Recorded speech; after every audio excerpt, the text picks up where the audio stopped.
ജനവിധി തന്നെയാണ് യുഡിഎഫിന് പ്രതീക്ഷിച്ച വിജയം കൈവരിക്കാനായത്.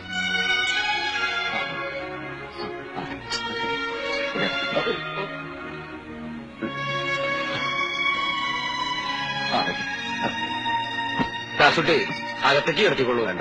തൊലിപ്പുറത്തെ ഒരു ചികിത്സ കൊണ്ട് ഭേദമാക്കാൻ കഴിയുന്നതാണ് എന്ന് ഞാൻ വിശ്വസിക്കുന്നില്ല. ഈ പരാജയ കാരണങ്ങളെപ്പറ്റി വളരെ ഗൌരവമായി പാർട്ടി യുഡിഎഫും പരിശോധിക്കും. വയ്ക്കോളൂ. എന്നിട്ട് വിവരം അറിയാൻ കാത്തു നിൽക്കുന്നവരോട് പറഞ്ഞേക്ക്. അത് കണ്ട് ചിരിക്കാൻ താല്പര്യമുള്ളവർക്ക് ഇവിടെ വരാം. സഹതപിക്കാനാണെങ്കിൽ ഒരു നായന്റെ മോൻ ഇങ്ങോട്ട് വരണ്ട. പ്രതീക്ഷിക്കാതെ റിസൾട്ടായി എന്തൊക്കെയോ അടിയൊഴുക്ക് ഉണ്ടായിട്ടുണ്ടെന്നാണ് എനിക്ക് തോന്നുന്നത്. കാരുണ്യം കൊണ്ട് കരൾ കുത്തി പറിക്കുക. ഇതിനെല്ലാം ഞാൻ എന്ത് തെറ്റാ വാരിനെ ചെയ്തത്?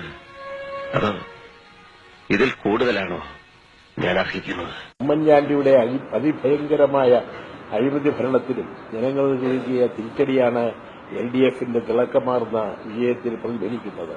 എനിക്ക് വയ്യ വാര്യരെ.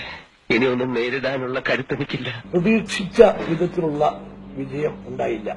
ഇതിനേക്കാൾ മെച്ചപ്പെട്ട ഒരു റിസൾട്ടാണ് പ്രതീക്ഷിച്ചിരുന്നത്. അവനോൻ ചെയ്യണതിന്റെ ഫലം ആരായാലും അനുഭവിച്ചേ പറ്റൂ. ചെയ്തു കൂട്ടിയ ദുഷ്ടതയ്ക്ക് കിട്ടി എന്ന്